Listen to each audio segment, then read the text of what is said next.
Ini adalah sebenarnya yang harusnya dibahas kemarin ya. Kita akan melakukan pencatatan transaksi.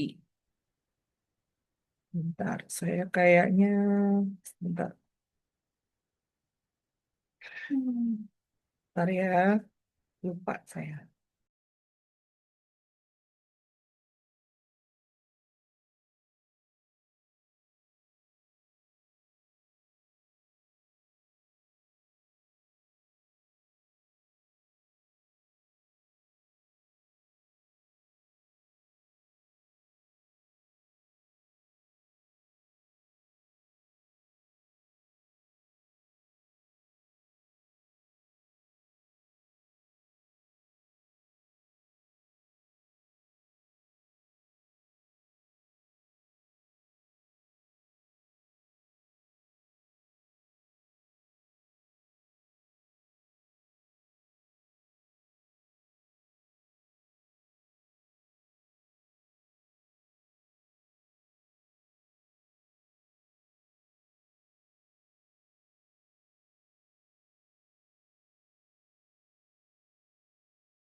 Oke, barusan saya kirim juga file ya. Ada satu file lagi di grup tentang sedikit catatan. Saya coba share dulu untuk yang file yang barusan saya share di grup ya. Saya baru keinget.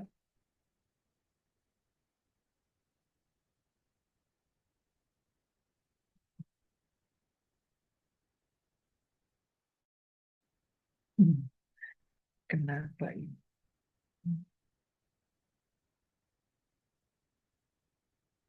Ini kok nggak keluar?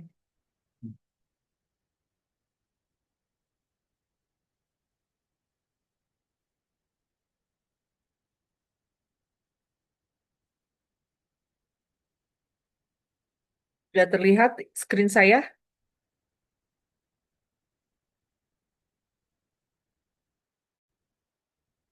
Oke, jadi ini adalah ringkasan catatan yang pernah saya berikan ke kalian ya waktu itu di papan tulis di kelas mengenai laporan keuangan. Saya kembali lagi ya, flashback dulu supaya runut. Jadi jenis laporan keuangan yang akan dibuat itu kurang lebih ada empat. Laporan laba rugi, perubahan ekuitas, laporan posisi keuangan, dan laporan arus kas. Nah, kemarin di papan tulis itu sudah saya gambarkan ya, saya tuliskan laporan laba rugi itu bentuknya seperti apa. Nah, ini kalau saya buatkan catatannya, kurang lebih misalnya yang paling apa ya boleh dikatakan untuk pencatatannya atau em, model transaksinya itu adalah di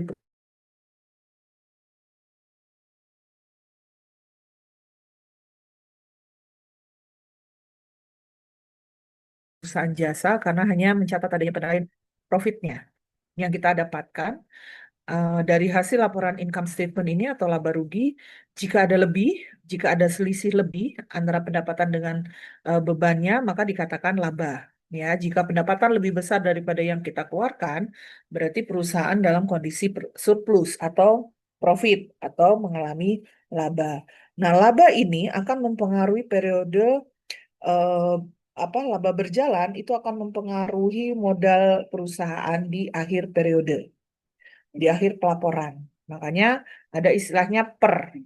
Jadi pada saat tanggal dilaporkan 31 Desember 2020 misalkan ya, nah berapa sih modalnya si perusahaan ini pada akhir tahun tersebut. Nah kalau laporan laba rugi kalian lihat ininya kalimatnya adalah periode. Jadi hanya mencerminkan satu periode ini saja. Periode kapan? Berarti pendapatan dan pengeluaran-pengeluaran yang ada di laporan ini adalah selama periode 1 Januari sampai 31 Desember. Gitu ya. Berarti nanti di tahun periode Januari 2021, ya berarti ini diawali dari pendapatan yang diperoleh selama tahun 2021. Gitu ya. Jadi laporan ini mencerminkan sesuai dengan periode pelaporannya. Kalau misalkan di sini tertulisnya hanya 1 Januari sampai 31 Januari, ya berarti dalam 1 bulan itu berapa pendapatannya, berapa beban yang harus dikeluarkan, sehingga berapa profit atau mungkin loss, rugi, begitu ya. Nah, kenapa di sini dikatakan untuk laporan laba rugi adalah periode. Tetapi kalau untuk laporan perubahan ekuitas adalah per. Jadi karena pada tanggal dilaporkannya ini, disusunnya laporan keuangan ini, posisi atau berapa nilai dari modal tersebut.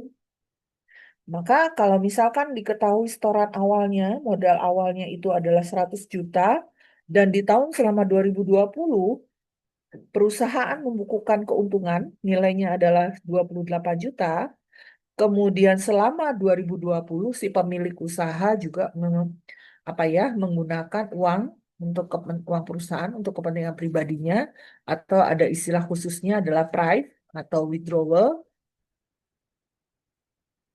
Nah, selisihnya atau sisanya totalnya ini modal awal ditambah laba. Kalau laba ya, kalau rugi berarti akan mengurangi. Kemudian dikurangi juga dengan prive atau withdrawalnya. Atau bisa juga ditambah kalau misalkan pemilik perusahaan melakukan penambahan setoran modal. Gitu ya. Jadi sehingga per 1 Desember atau pada tanggal 31 Desember modal akhirnya berapa sih? Nah, ini adalah modal akhir si pemilik perusahaan. Nah, dari angka ini yang nantinya akan menjadi pemegang kunci di laporan posisi keuangan. Jadi, di laporan posisi keuangan yang ada itu boleh dikatakan ini adalah sama angka yang dihasilkan di laporan perubahan ekuitas. Itu ya yang saya jelaskan di pertemuan sebelumnya, pertemuan kedua. Nah, kalau misalkan di sini juga gitu, laporan posisi keuangan keterangannya adalah per maaf, ini modal, nah nih, ini per. Jadi pada tanggal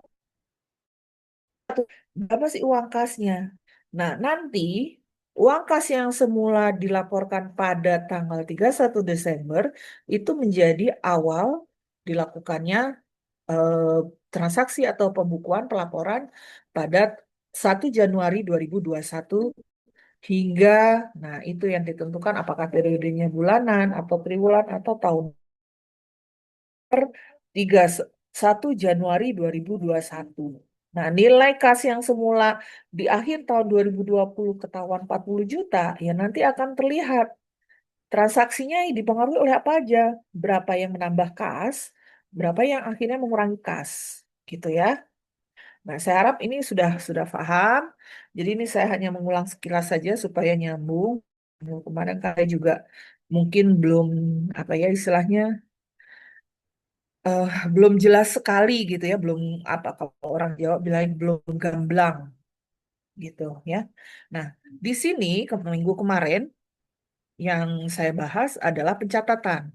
Jadi karena kita sudah mengenal laporan keuangan itu dan berdasarkan konsep yang ada di laporan posisi keuangan ini pada minggu kedua tersebut ya, bersama bersama dasar kan asma dengan ibarat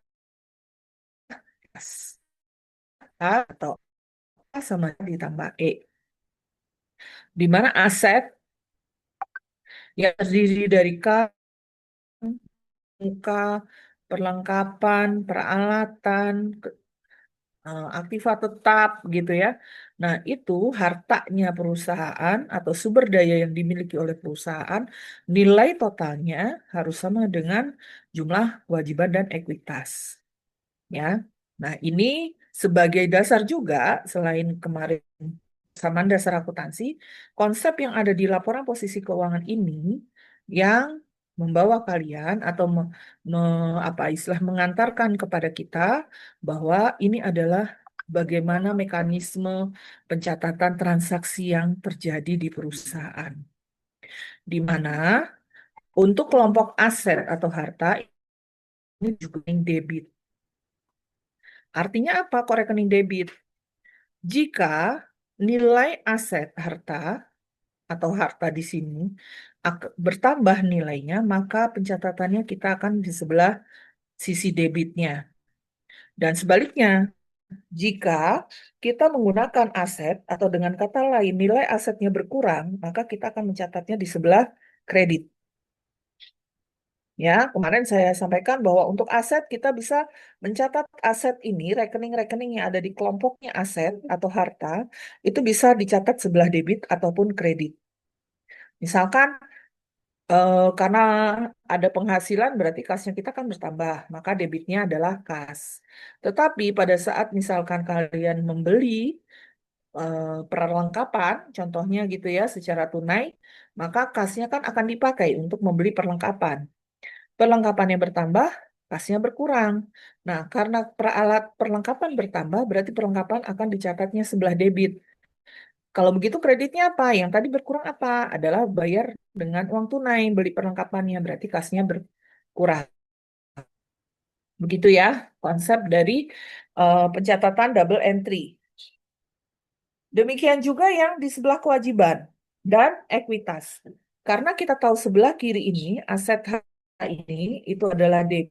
Sebelah kanan, ini adalah rekening kredit. Wajib juga dengan ekuitas rekening kredit. Artinya, jika ada tambahan beban maupun ekuitas, maka akan dicatatnya sebelah kredit. Contoh, karena membeli peralatan jumlahnya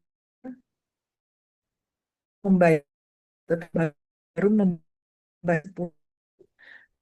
Nah, karena berarti berarti pikannya jadi karena memiliki aktivitas yang ada di sebelah kredit, maka price dicatatnya di sebelah debit karena mengurangi dari kreditnya. Begitu ya. Kalau pendapatan tadi kan menambah nilai ekuitas. Jadi dicatatnya sebelah kredit. Nah, kalau kalian perhatikan, kemarin juga sudah saya sampaikan bahwa untuk rekening yang ada di kelompok aset serta kewajiban, itu bisa dicatatnya dua sisi atau dua kali. Bukan dua kali dalam arti gini ya, maksudnya dua, dua lebih mencatat di sisi ya, ya. Kita bisa sisi mencatat debit dan pada sisi lain untuk transaksi yang berbeda mencatatnya adalah kredit, ya, di mana kalau kredit berarti harta berkurang, kalau harta kita akan kita itu katanya sebelah debit.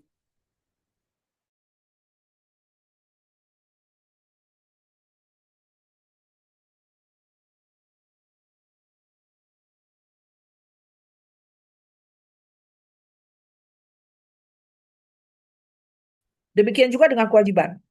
Nah, karena tadi kewajiban dan ekuitas ini adalah rekeningnya. Suara saya terputus kah? Kok di sinyal saya terusnya internet connection unstable. Sudah terdengar lagi suara saya jelas? Ada yang terputus? Sudah Ibu, tadi sempat apa kita kepental. Ini udah masuk lagi Bu, udah lancar sekarang. Sepertinya bukan bukan kalian yang kepental deh, kayaknya saya yang kepental nih tadi. Kayaknya barengan deh Bu tadi. Oh Tapi gitu ya. sekarang udah aman Bu, udah aman, udah aman. Ya, nanti kalau misalkan emang ini kasih kabar aja ya kalau tiba-tiba saya nge-lag, nggak ada. Ya, Baik Ibu. jadi saya ulang lagi bahwa kalau untuk aset dan kewajiban itu kita bisa mencatat sebagai dua sisi. Dua sisi maksudnya pada saat terjadi transaksi bertambahnya aset ya kita mencatat di debit, atau pada saat terjadi aset berkurang kita mencatat rekening tersebut di sebelah kredit. Demikian juga dengan kewajiban. Jika ada kewajiban bertambah, maka kita bisa mencatatnya sebelah kredit. Tetapi kalau kewajibannya dilunasi atau berkurang, maka kita bisa mencatat rekening yang ada di kewajiban ini, kelompoknya kewajiban, dicatatnya di sebelah debit. Nah, yang unik adalah di rekening ekuitas yang kemarin juga sudah saya sampaikan bahwa rekening ekuitas itu hanya dicatatnya satu sisi. Contohnya modal. Modal karena dia adalah bagian dari kelompok sebelah kanan, gitu ya, letaknya ada di sebelah kanan, yaitu bersamaan dengan kewajiban, maka dia termasuk kelompoknya rekening kredit. Jadi, kalau ada setoran modal, ada penambahan nilai modal, maka modal dicatat sebelah kredit. Sudah pasti debitnya adalah karena penambahan modal berupa aktiva tetap yang lain. Nah, pada saat eh, ada penggunaan tadi ya, contohnya, nah untuk kepentingan pribadi si pemilik, kita akan mencatat adanya price atau withdraw boleh. Karena itu ini modalnya kita, karena uang perusahaan yang semula sudah distorkan kan karena eh, si pemilik ingin keperluan itu ingin pakai dulu uangnya perusahaan. Nah, maka modal sudah ditanamkan atau distorkan itu bukan berkurang maksudnya rekening modal itu dicatatnya di sebelah debit. Karena kan kalau mengurangi rekening dari kelompok kredit itu adalah eh, harusnya kan rekeningnya dicatat sebelah debit. Nah, tetapi kalau untuk ekuitas tidak ada kita mencatat nilai pendapatan di sebelah debit. Kalau begitu apa yang dipakai? Ya berarti kita asumsikan bahwa uang itu adalah uang masuk bagi perusahaan. Sorry, uang keluar bagi perusahaan karena dipakai untuk kepentingan pemilik, berarti kan harusnya berkurang modalnya. Nah, tetapi kita tidak bisa mencatat modal di debit. Maka yang harus digunakan rekeningnya adalah rekening price atau withdrawal. Demikian juga contoh untuk pendapatan. Nah, kalau misalkan ada pendapatan, berarti kan kita akan menambah modal. Karena pendapatan yang menambah modal, atau dengan kata lain menambah di sisinya ekuitas dan kewajiban, maka dicatat sebelah kredit. Gitu. Tetapi pada saat misalkan tadi ada contoh, dibayarkan biaya listrik, air, telepon pada bulan ini sebesar 20 juta gitu misalkan ya. Nah, nggak mungkin kita mencatat adanya pendapatan berkurang. Atau dengan kata lain, pendapat itu karena normalnya adalah kredit, mau dikurangi, kita mencatat pendapatan di sebelah debit. Itu tidak mungkin, ya. Jadi yang tepat adalah kita mencari rekening apa nih yang cocok untuk transaksi tersebut. Nah, berarti karena tadi transaksinya misalkan dibayar untuk bayar, bayar listrik, telepon, dan lain-lain, ya kita boleh jadikan satu menjadi biaya utilitas. Gitu ya. Nah, sehingga tadi nilai harta sama dengan kewajiban plus ekuitasnya atau modalnya. Nah, kemudian, ya,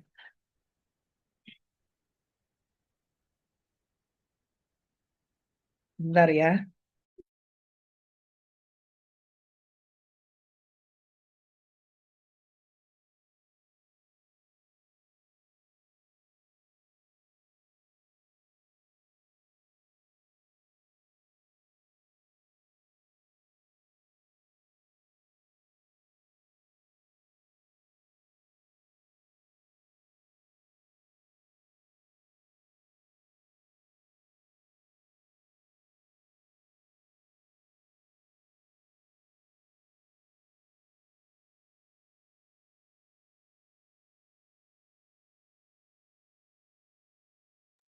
Nah, ya.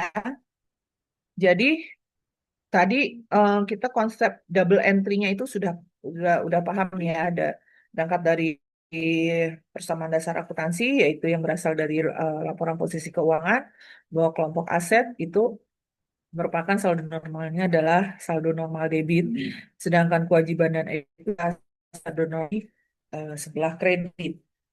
Tetapi untuk aset, bahwa mereka rekening-rekeningnya ada di aset dan kewajiban bisa dicatat sebelah debit dan kredit. Tetapi untuk rekening yang kelompoknya ekuitas, modal, prive, kemudian pendapatan, beban, itu hanya dicatatnya di satu sisi saja. Tidak mungkin contohnya tadi pendapatan kita mencatat karena uang yang masuk mau dipakai untuk operasional, misalkan bayar gaji karyawan. Nah, tidak mungkin pendapatannya ditaruh. Tetapi tadi keperluannya untuk apa? Oh, bayar gaji. Berarti beban gaji yang dicatat sebelah debitnya sudah pasti bayar tunai. Itu ya. Nah, ini adalah tugas yang kemarin harus kalian buat. Nah, ini saya ada contoh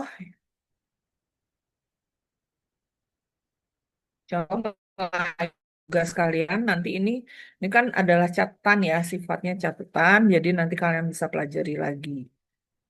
Nah, misalkan di sini Mimi menanamkan modalnya sebesar 100 juta secara tunai. Berarti persamaan dasar akuntansinya seperti apa? Bekasnya bertambah, eh, stok modal dari Mimi, dan seterusnya.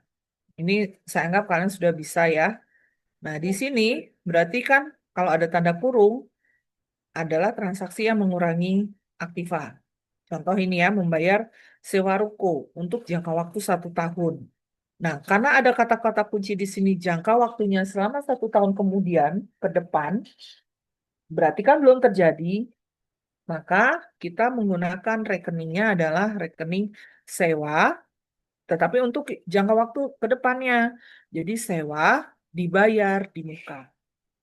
Itu ya rekening yang dipakai untuk transaksi nomor 3 ini. Nah, di sini ada sewa dibayar di muka 18 juta, dipakai bayarnya, kasnya dipakai untuk membayar, jadi berkurang, minus. Nah, di sini saya kasih keterangan. Oh, nggak ada keterangannya ya. Oke, nanti kalian bisa tambahkan satu pelajar. Ini transaksi di atas ini berdasarkan ke eh works ya, ke jurnal umumnya ini, ke kertas kerja PDA-nya ini, kemudian diturunkan menjadi jurnal umum.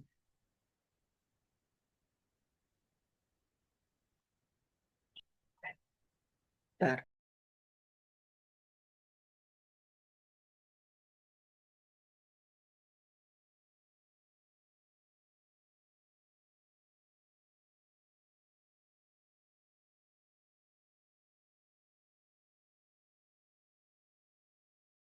Ya, nah ini ada catatannya nih ya, saldo normal.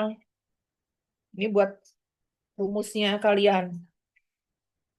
Saldo normal, debit, kredit. Nah ini yang kuning, yang biru itu adalah kewajiban. Nah kalian perhatikan di sini ya, Yang kuning ada plus minus.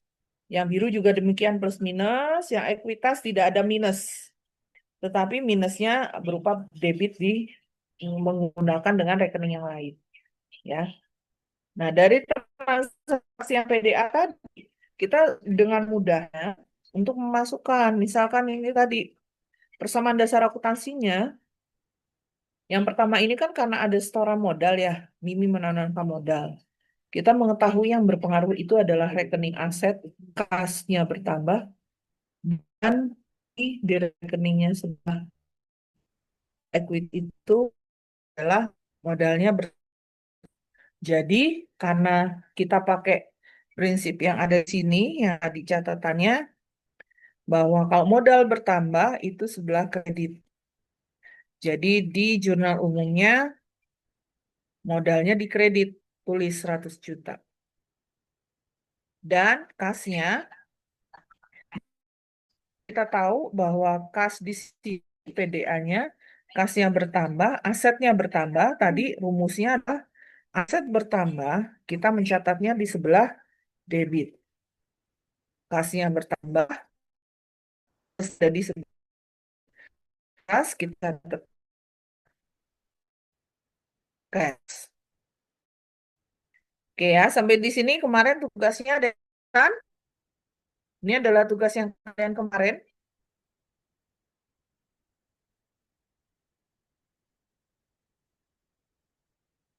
Nggak ada kesulitan ya?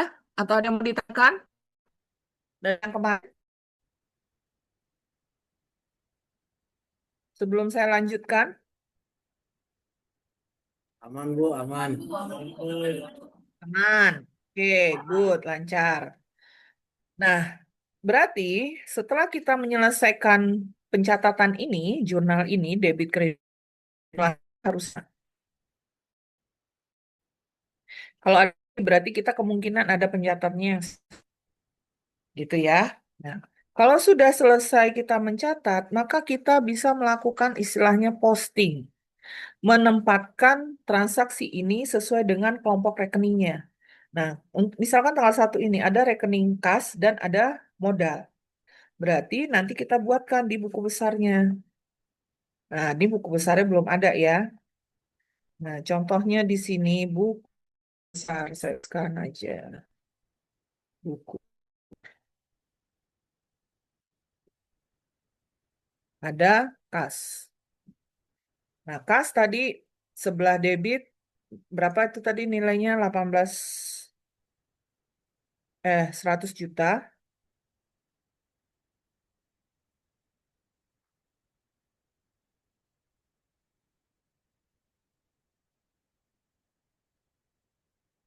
Kemudian kita cari rekening modal.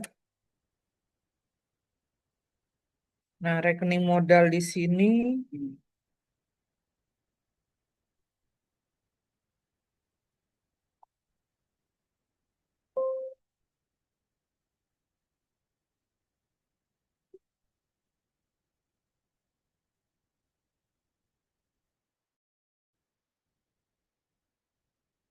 modal tadi itu adalah rekeningnya di sebelah kredit. Nih ya, agak ke dalam ini adalah maksudnya rekeningnya kredit. Jadi capital Mimi, modalnya Mimi, kita cari modal Mimi. Rekening buku besar modalnya Mimi ada di sebelah mana? Maka dia kita catatnya atau kita masukkannya di sebelah kredit. Nah, yang paling sederhana adalah menggunakan hal seperti ini ya. Jadi buku besarnya itu kita pakai rekening T istilahnya. Ehm,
Nah, ini saya contohkan, saya buat dulu dua dulu.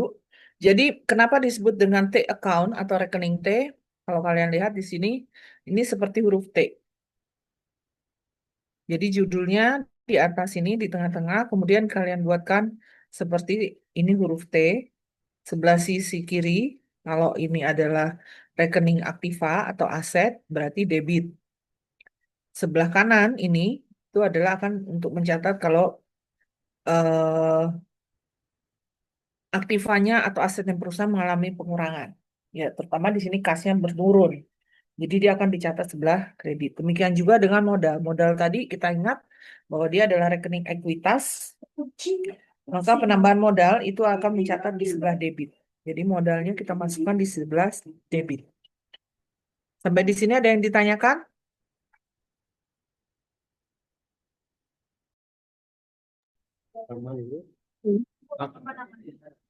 Aman Bu, aman. An. An.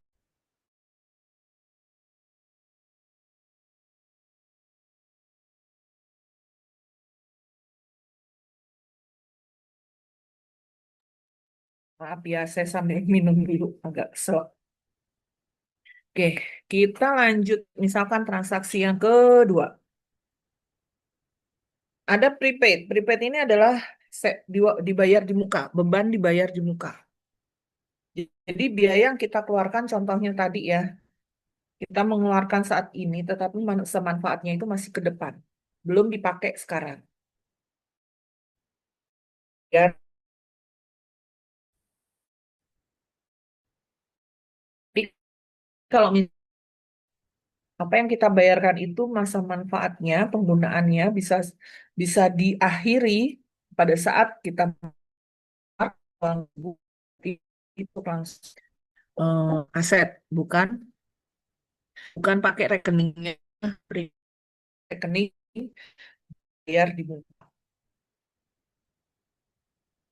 Maka saldo normal debit. Kalau ada beban dibayar di muka akan dicatat sebelah debit.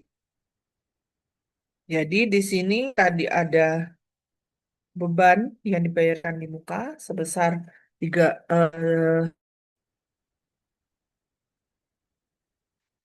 18 juta dengan cara tunai. Berarti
Oke, bisa diikuti ya. Aman ya.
Oke.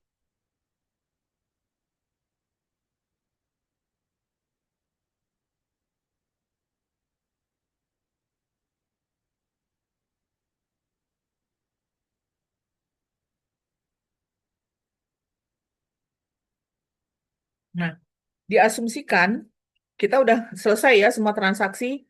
Sudah kita masukkan ke buku besarnya masing-masing.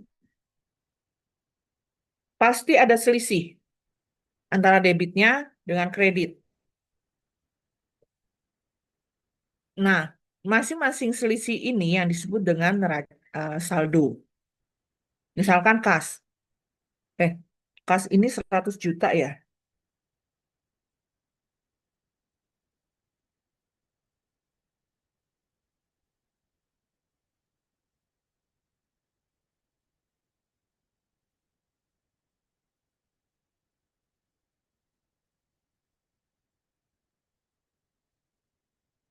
Misalkan ya udah nggak ada transaksi lagi, kita jumlahkan.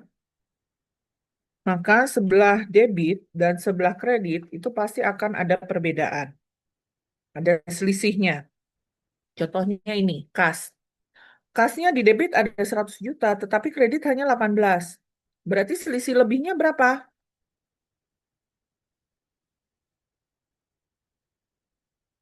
82. Nah, 82 ini disebut dengan saldo. Sini saya tulisnya SO. Berapa ini tadi? 100 juta.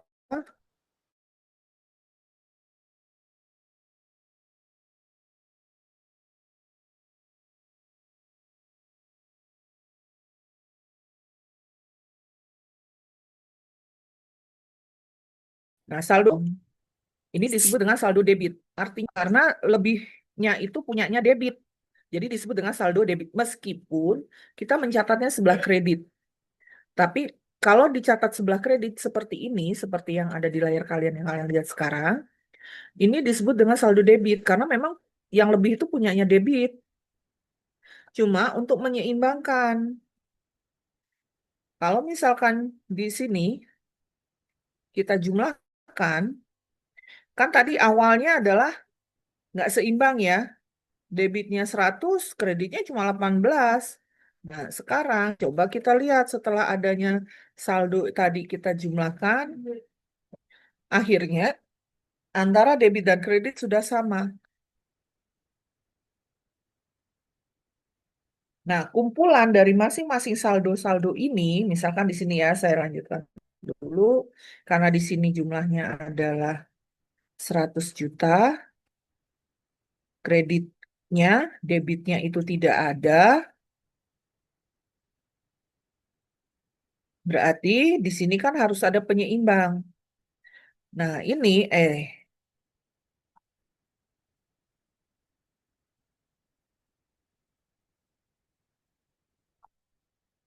di sini, karena kita mencatatnya sebelah debit, artinya apa? Bahwa saldo ini punyanya kredit. Lebihnya itu ada di sebelah kredit, maka disebut dengan bersaldo kredit. Sekarang kita lihat saja, kita cek. Kalau sudah ada ditambahkan nilai saldo di sebelah debit, apakah sekarang rekening modal ini menjadi sama? Sudah tidak pincang lagi.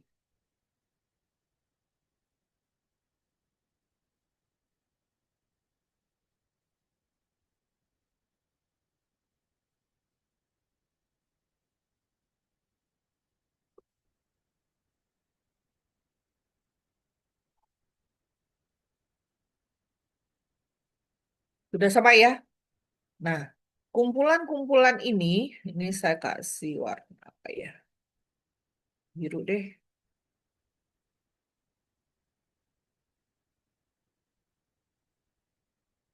Nanti kita akan masuk ke yang namanya worksheet untuk neraca saldo. Saldo sebelum penyesuaian. Nah, tadi kita punya nomor account ya, chart number of count, nomor account kalau memang diperlukan. Terus ini nama rekeningnya, nama rekening, nomor account, rekening. Di sini kita tulis nomor aja. Sini ada kelompoknya tadi bisa saldonya di debit atau bisa juga di sebelah kredit.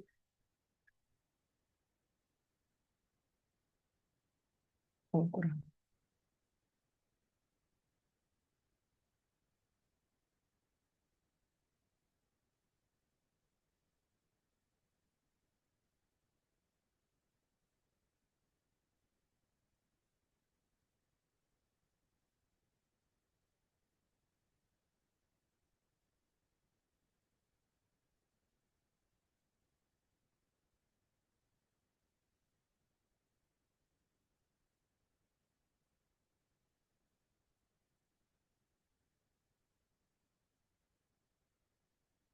Nah, tadi kita punya nomor satu misalkan kas. Terus ada lagi dua piutang. Piutang. Misalkan ketiga tadi apa kewajiban utang usaha. Keempat tadi apa tuh modalnya. Nah, misalkan ya ini. Tapi ini harus urut nih.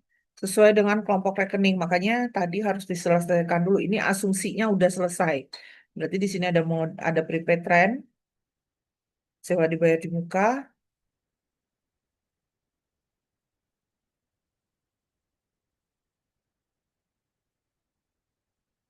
kemudian apa lagi nih? Perlengkapan.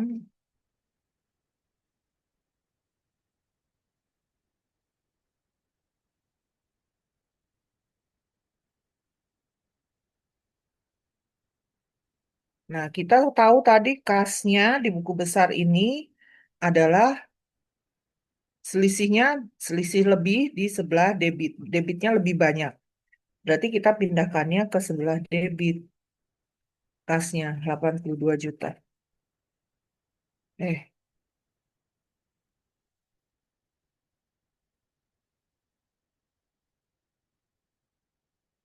Nah, terus ada piutang, misalkan tadi ya.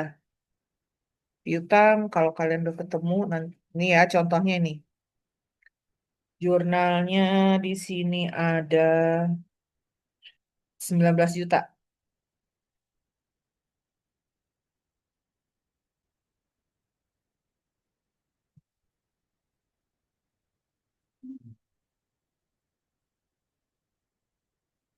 Piutang semula muncul 12 juta, kemudian sudah dibayar 14 juta. Jadi masih ada sisa 19.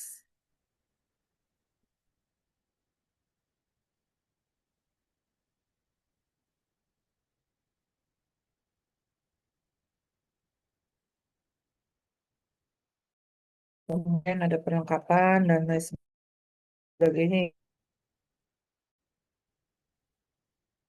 Sewa dibayar di muka, PP tren 18 juta.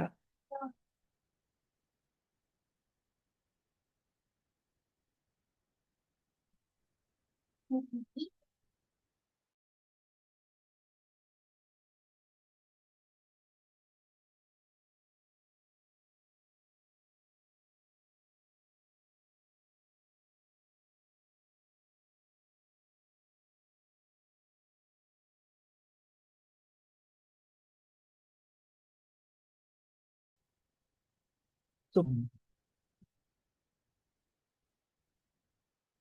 perlengkapan ini ya 8 juta.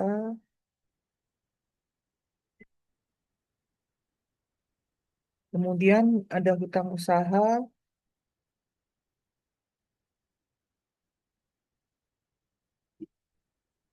hutang usaha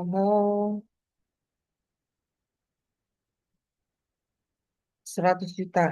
Salah, 10 juta.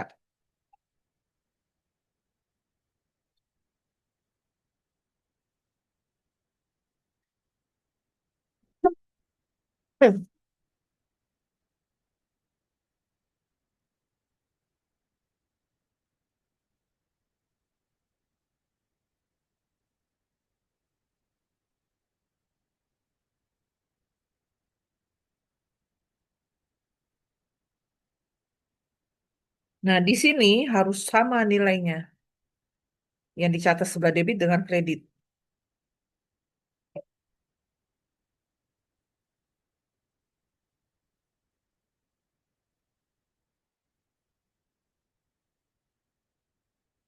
Ini nggak seimbang ya, karena memang kan saya hanya mengambil sekilas saja. Tidak semua transaksi saya bahas. Oke, sampai di sini ada yang ditanyakan?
Saya kepental ya.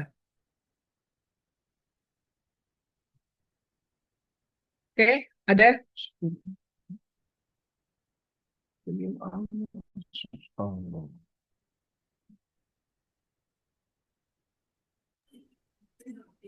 Kenapa Ibu maaf? Ada yang ditanyakan? Tidak ada, tidak. Tidak ada Ibu.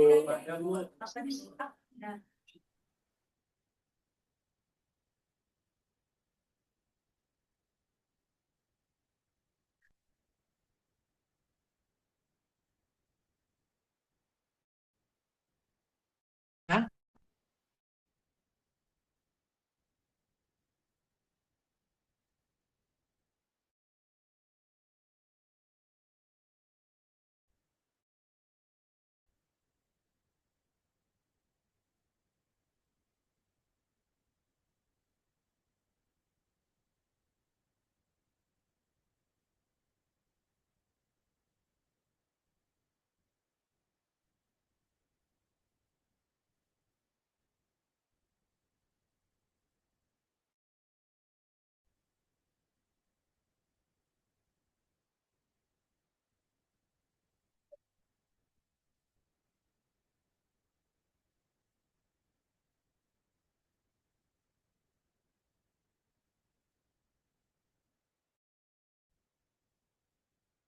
Oke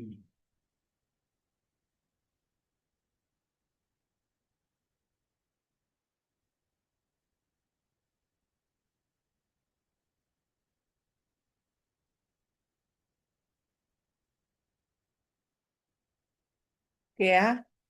Jadi um, di laporan neraca saldo ini atau trial balance ini itu sama seperti yang sudah kalian buat di PDA. Hasil akhirnya PDA itu menjadi dasar kalian menyusun atau membuatkan laporan ini. Nah, angka ini harus ada proses yang di sini disebut dengan posting dari jurnal umum yang sudah kalian kerjakan, kemudian dilakukan posting ke masing-masing buku besar sehingga kita akan menyimpulkan ini ya asumsinya udah selesai tadi. Jadi di sini akan muncul saldo, saldo selisih-selisih ya antara debit dengan kreditnya berapa. Nah, kumpulan dari saldo-saldo pada buku besar tadi ini dikumpulkan menjadi satu menjadi rekening menjadi laporan neraca saldo. Oke, sampai di sini ada yang ditanyakan? Kalau tidak ada, berarti tadi materinya sudah saya share ya. Yang apa namanya PPT-nya, kemudian Excel-nya yang ini yang saya paparkan sekarang. Nanti tinggal diupdate. Nanti apa namanya yang versi terakhirnya ini nanti saya kirim. Jadi kalian tinggal bisa melanjutkan ya. Ini kan belum selesai nih. Jurnal umum kan juga jurnal umum udah. eh, Buku besar belum. Nah, ini saya ingin menunjukkan nanti kumpulan dari saldo itu kalau kita cross check lagi ke PDA itu sama nilainya. Jadi ini juga akan bisa muncul angkanya setelah kalian menyelesaikan yang ada di sini. Gitu ya. Jadi tugas yang kemarin nggak usah dikumpulkan dulu ya, siapa namanya? Nisa ya. Nggak usah dikumpulkan dulu. Dilanjutkan saja membuatkan buku besarnya dan neraca saldo. Jadi minggu depan kita akan membahas tentang adjustment entry atau ayat jurnal penyesuaian. Nanti materi PPT untuk minggu depan saya akan share sekalian di nanti sore ini ya, habis perkuliahan ini. Oke, sekali lagi sebelum saya tutup, apa ada yang mau ditanyakan? Ibu, izin konfirmasi Bu, jadi buat minggu depan itu yang dikumpul jurnal umum, neraca saldo, sama buku besar ya Bu? Jurnal umum, buku besar, dan neraca saldo. Dari soal yang kemarin kan Bu? Tetap dari soal yang kemarin? Mm-mm. Oh iya, baik Ibu. Oke, oke. Ya, jadi yo, saya salah nulis. Mau nulis ngasih nama di sini nih nanti kan.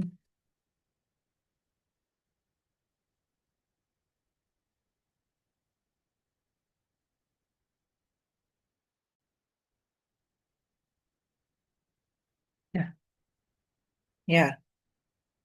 Jadi kan kemarin kalian udah mengerjakan sampai di sini ya.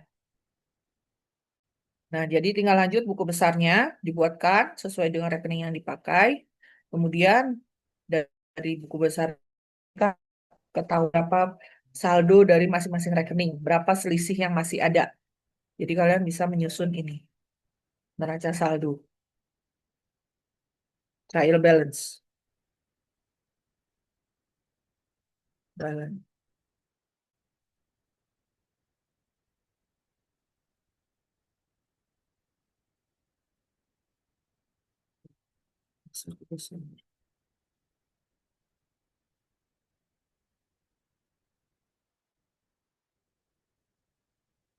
Oke ya, oke, sudah jelas, clear? Sudah jelas. Jelas Ibu, jelas. Deal, deal. Oke, baik kalau gitu ini saya stop share.